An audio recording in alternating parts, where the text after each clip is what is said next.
कि अमित शाह साहब जो है उन्होंने जो एक स्पीच की है उसके अंदर उन्होंने बाकायदा कहा है कि जनाब पीओके हमारा है। एक तो ये कि उनकी वो वाली जो उन्होंने स्टेटमेंट है वो चल रही है, और दूसरा ये कि उन्होंने तो कश्मीर की मतलब हमारी तरफ की सारी वो सीट्स भी बता दी कि जी ये है और हम ये करेंगे। तो ये इसके ऊपर बड़े क्या फैसला आएगा।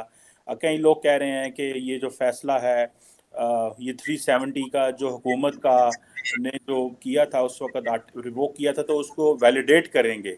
और अमित शाह साहब ने स्पीच दी है, किसी ने कवर नहीं की पाकिस्तान में। आज 2 दिन हो चुके इस बात। उन्होंने कहा ये हमारा है, 24 सीटें हमने रिजर्व कर ली हैं वहां के लिए। और मैं ये नेहरू साहब की गलती थी उस वक्त जो इन्होंने सीज फायर किया। अगर सीज फायर ना करते तो लाहौर भी आज हमारा होता। भाई जब तो गलत को गलत नहीं कहोगे आपको तरक्की की तरफ कौन लेके जाए। फौज गलत भाई फौज की मैं बात ही नहीं कर रहा, मैं जस्ट जनरल बात कर रहा हूँ। जब सही और सही को गलत नहीं कहोगे तो आप इंसानियत की लिस्ट में आते ही नहीं। वो तो 24 सीटें उन्होंने बना दी हैं पीओके में अंदर। वो तो कहते हैं हमारा है। आज देख ले आप, अगर किसी को होश है तो गूगल करके यूट्यूब पर देखे जाके, उस पर ही सुने अमित शाह साहब। सर गूगल करने की जरूरत नहीं है साहिब साहब, ये सारे सोशल मीडिया पे चल रहा है, व्हाट्सएप ग्रुप्स में ये हो रहा है, उसके ऊपर बड़ी कंसर्न से मतलब लोग तो जाहिर है लोगों को तो फिक्र होगी, लेकिन कोई जवाब नहीं है। पाकिस्तान के main stream media establishment bureaucracy foreign office किसी ने। नमस्कार दोस्तों, आप इस वीडियो को बिना स्किप किए लास्ट तक जरूर देखना और ओरिजिनल वीडियो के लिंक आपको डिस्क्रिप्शन में मिल जाएंगे, तो उन्हें भी जाकर सब्सक्राइब कर लेना और हमें भी सब्सक्राइब कर लेना। अगर आपको याद हो थोड़े दिन पहले जो लोकसभा के अंदर 2 बिल जो पास हुए थे जम्मू एंड कश्मीर के हवाले से, और ये दोनों बिल जो थे Jammu and Kashmir reorganisation bill और Jammu and Kashmir reorganisation act के नाम से हैं, और Jammu and Kashmir reservation bill के नाम से हैं, जिसमें मेरा ख्याल है वो चाहते हैं कि कुछ ऐसे अपॉइंटमेंट्स की जाएं मरकज़ की तरफ से जो कि कश्मीर को जैसे कहते हैं ना ऊपर से देख रही हों और उसमें कश्मीरियों का रोल ना हो। मेरे सब आप इसको कैसे देखते हैं? कई लोग कह रहे हैं कि शायद इलेक्शंस होने वाले हैं जो मार्च अप्रैल में, तो यहाँ पे भी शायद इलेक्शन होंगे, तो उसमें एक अपना फेवरेबल जो है लोग लगा रहे हैं। फिर ये जो 370 को अगर वैलिडेट कर दिया जाता है जो जो फैसला हुकूमत ने उससे पहले किया था, तो उसमें भी शायद एक प्राइम मिनिस्टर मोदी को एक फेवरेबल व्यू मिलेगा, फेवरेबल सपोर्ट मिलेगी। और क्योंकि वो कुछ इलेक्शन भी जीते हैं रिसेंटली 3 स्टेट में, तो प्राइम मिनिस्टर मोदी और सुप्रीम कोर्ट और एक माहौल ऐसा बनेगा जो कि शायद बीजेपी के फेवर में जाए। आप इसको कैसे देखेंगे?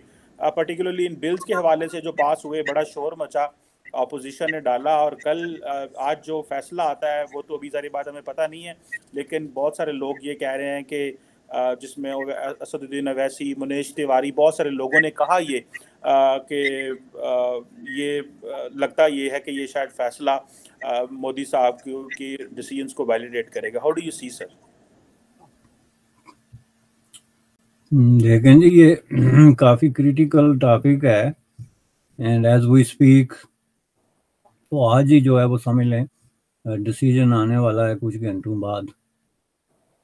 तो इस पे इस मौके पे हतमी तौर पे कुछ कहना कि डिसीजन ये होगा या वो होगा, ये भी थोड़ा सा एक मुश्किल काम है। लेकिन बात ये है कि जो दोनों सिनारियो हैं उसमें ये जो देखें जी, एक होती है ना स्टेटमेंट, जो पॉलिटिकल स्टेटमेंट जिसका आपने हवाला दिया कि मोदी साहब के फेवर में जो है वो जज डिसीजन करेंगे। इसी को अगर आप देख लें तो बुनियादी तौर पे ये डिसीजन अब जो है वो मोदी साहब का डिसीजन नहीं है। This decision was taken by him, लेकिन जिस प्रोसेस से उन्होंने उसको गुजार दिया, अब इसको ये कहना कि ये मोदी साहब का डिसीजन है, मैं समझता हूँ कि ये जो है ना बड़ी नाइंसाफी, क्योंकि उसके बाद ये जो डिसीजन है ये भारत की जो पार्लियामेंट से गुजरा है, उसके पूरे प्रोसेस से गुजरा है, उस पर बाकायदा वोटिंग हुई है और उस पर सारे भारत की जो पॉलिटिकल पार्टीज अपनी प्रेजेंस रखती हैं पार्लियामेंट के अंदर, उन्होंने उसमें हिस्सा लिया है। तो इसको फिर यूं कि अगर आप कहें कि जी भारत के जजेस जो हैं वो मुमकिन है भारत की पार्लियामेंट के डिसीजन को सुपरसीड ना करें, ये है दुरुस्त स्टेटमेंट जिसके पीछे कोई इंसाफ, कोई हया और किसी तरह की कोई थोड़ी बहुत जो है ना वो क्या कह सकते हैं, अखलाकियात जो है वो बचती है। हिंदुस्तान में मेजॉरिटी किन की है? हिंदुओं की। उनके लिए वो बहुत अच्छे हैं। मैं खुद उनको सलूट करता हूँ, प्रेज करता हूँ। अपनी कौम के लिए, अपने मुल्क के लिए जो भी अच्छा होगा मैं उसको सलूट करूंगा, इसमें कोई शक नहीं, कहीं का भी हो। चाइनीज अपने मुल्क के लिए, सिर्फ अपने मुल्क के लिए नहीं, अभी आपने खुद ही कहा कि कीनिया को भी वो उसको भी हेल्प आउट करे। पूरी दुनिया के ऐसे कंट्रीज हैं जो कि इन हालात में हैं, अफगानिस्तान से लेकर कहाँ का, वो सबकी मदद कर रहे हैं। तो सिर्फ अपने मुल्क ही नहीं, वो तो दूसरे, तो सिर्फ एक हम जो कंट्री पाकिस्तान है, हमारा कंट्री, वो फिर उसको क्यों इस तरह की कोई है खौफ? उनकी भी तो मदद हो सकती है अगर वो चाहें। नहीं, ऑफ कोर्स हो सकती है मदद उनकी अगर चाहे, लेकिन आप मदद लेना भी तो चाहे ना। आप जब रहना जिहाद के मोड में रहना चाहते हैं मुसलसल, ही आपको पता नहीं जिहाद इतना सूट क्यों कर गया, मेरी तो कुछ समझ से बाहर है। अब तो सऊदी भी छोड़ गए ये काम। यूएई के अंदर बहुत बड़ा मंदिर बन रहा है, सऊदी अरेबिया के अंदर मंदिर बन रहा है, वो सारे बॉलीवुड, वो कहते हैं हमने दुबई को भी काट देना है। जो न्योम सिटी बना रहे हैं सऊदी अरेबिया के अंदर, वो यहूदियों के साथ वो लबी डबिंग है, सारा कुछ ठीक ठाक है। लेकिन आप हैं कि आप मुसलसल नफरत में, कभी कहते हैं कोका कोला को जला देना है, कभी कहते हैं फेसबुक को बंद कर देना है। पता नहीं कैसे आपके बिहेवियर, सारी दुनिया से नाराज हैं आप और इस मोड से नहीं निकल रहे आप। ये आपकी वैसे जाती तौर बताओ, ये आपके लिए अच्छा नहीं है। दुनिया को हु केयर्स अबाउट पाकिस्तान? आपने दुनिया को, आपके पास है क्या दुनिया के लिए कुछ देने के लिए या लेने के लिए? कुछ भी नहीं। तो वो तो अब परेशान है लोग। अब आपसे, मेरा मतलब, तो लोग आपको देख के माफिया मांग रहे हो, कहते हैं यार प्लीज। अब वो हालात आपको सर अभी तो ये खबरें, अभी मैं देख रही थी, खबर आ रही है जनवरी में जो होने जा रहा है इंडिया में सर, वो एक तो अयोध्या एयरपोर्ट जो है उसका इफ्तिताह होने जा रहा है, और उसी के साथ जनवरी में ही जो है वो ग्रैंड राम टेम्पल जो है उसकी भी वो इफ्तिताह करने लगे हैं मोदी साहब। बिल्कुल नहीं, ठीक है, देखिए ना, उनका कंट्री है, उनका मजहब है, वो अपने लिए कर रहे हैं जो। और जो सारी को क्रिश्चियन भी तो अपने बनाते हैं ना चर्चेस। क्रिश्चियन बड़े बड़े चर्चेस बनाते हैं, बड़ा बड़ा कुछ अपना करते हैं, जो किसी को सूट करे, उनका अपना मैटर है भाई। आपको ये देखिए, आप कहाँ खड़े हैं, मेरा तो ये क्वेश्चन है ना, आप कहाँ जा रहे हैं?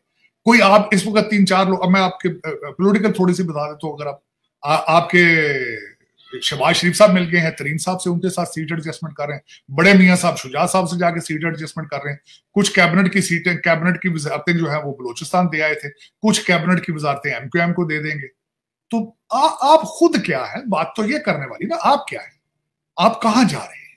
इलेक्शन तो खैर मैं तो इसका हल नहीं समझता, लेकिन पार्लियामेंट जो है वो सुप्रीम अदारा है, तो पार्लियामेंट एक डिसीजन करती है तो उसको रिव्यू करने का, देखने का, जो पूरी दुनिया का ये जो हमारा कॉमन लॉ का सिस्टम है उसका एक बाकायदा क्राइटेरिया है कि वो अगर कोर्ट में चला जाए तो कोर्ट उसमें जो नंबर 1 चीज देखता है कि कहीं पे ये ह्यूमन राइट्स वायलेशंस के जुमरे में तो नहीं आता। तो अगर आता है तो 99% कोर्ट्स जो हैं, स्पेशली इस तरह के जो सुप्रीम कोर्ट या हाई कोर्ट्स, वो उसको जो है वो सेटिसाइड खत्म कर देते हैं कि जी ये अगेंस्ट द ह्यूमन राइट्स है।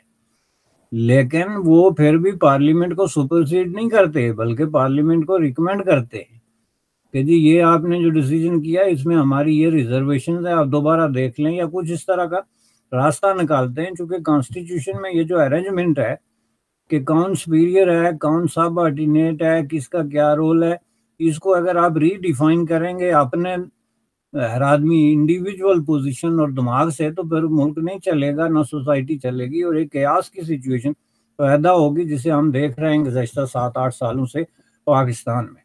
एक प्राइम मिनिस्टर को गर्दन से पकड़ के पिंजरे के पीछे फेंक दिया उन्होंने, और उस पर लिख दिया कि ये जनाब फलां सुप्रीम कोर्ट या हाई कोर्ट ने डिसीजन किया है कि ये इस मुल्क का सबसे बड़ा चोर है।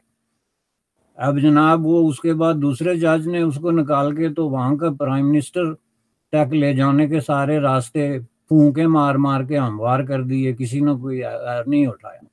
दूसरे को उठा के वहां फेंक दिया जहां से वो निकला था कि जी इससे बड़ा चोर तो वो भी नहीं था। अब ये ड्रामा बन जाता है, दिस इज नॉट कॉन्स्टिट्यूशन।